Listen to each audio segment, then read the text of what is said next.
gawin mo ito para makonsensya ang partner mong nagloko sa'yo. Yes. Well, ito mga utol, ituturo ko sa inyo yung technique na para makonsensya din talaga yung mga partner ninyong nagloloko sa inyo o yung mga nagloko na sa inyo. Okay? Well, ito, actually, mahabang-habang proseso to na kailangan mong magtiis, na kailangan mo munang magtiyaga, na wag mong madaliin yung proseso. Kasi, yung kailangan mong gawin dito, na once na yung partner mo ay nagloko sa'yo, wala kang ibang gagawin dito utol, kundi magparaya.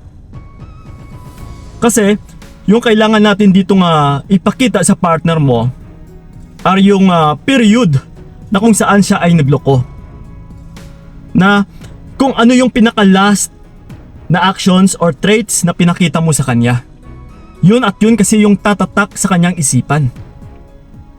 Na halimbawa na lang, kung nagloko yung partner mo, and then kinudaan mo siya, inaway mo siya, hinigpitan mo siya lalo, panay selos ka, yung tipong sinasakal mo na siya. So, once na nagkahiwalay kayo, ay yun at yun po yung tatatak sa isipan ng partner mo. Na oy, yung partner ko na yun is silosa masyadong makuda, palagi akong inaaway, na parang nakakasakal na talaga, yung tipong hindi na ako makakakilos. Yes. So yun at yun po talaga yung tatatak sa kanyang isipan kung ano yung huling trato na pinakita mo sa kanya. So, unlike like for example, na nagloko yung partner mo, and then wala ka man lang ibang sinabi kundi nagparaya ka, bigla kang umatras. Okay, nilet go mo siya, umayaw ka sa kanya, na kung saan man siya masaya is sige doon na siya, and then umatras ka na, hindi ka na nagparamdam totally.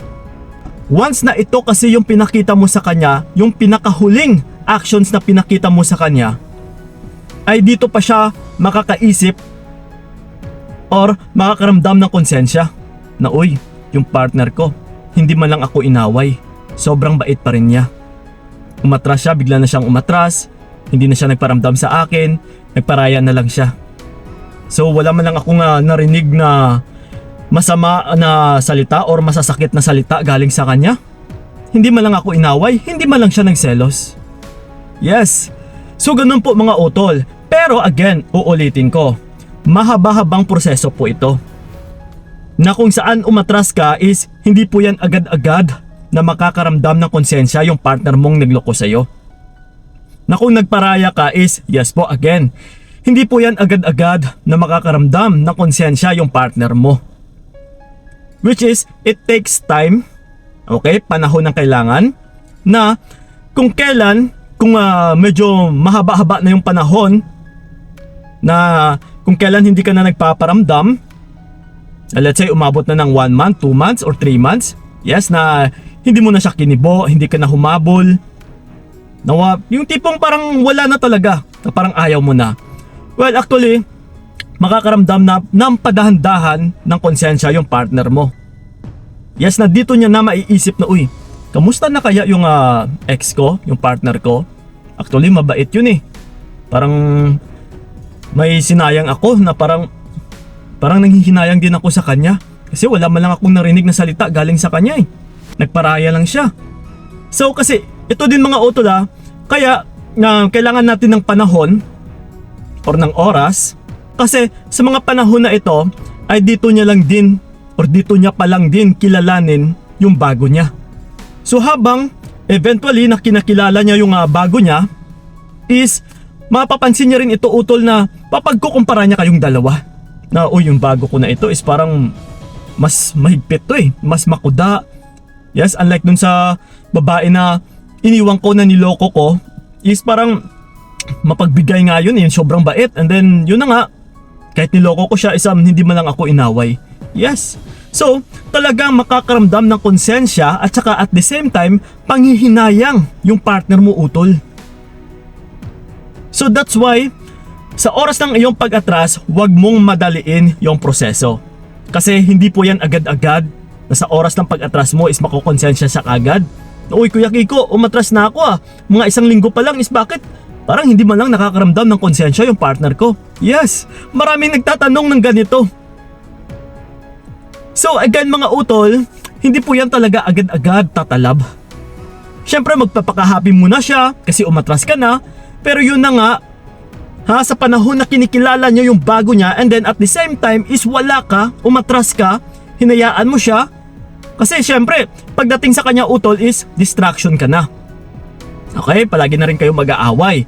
So ang gusto ng partner mo is, kaya nga kung minsan humihingi ng space yung mga partner ninyong nagloloko kasi gusto niya talagang masolo yung bago niya.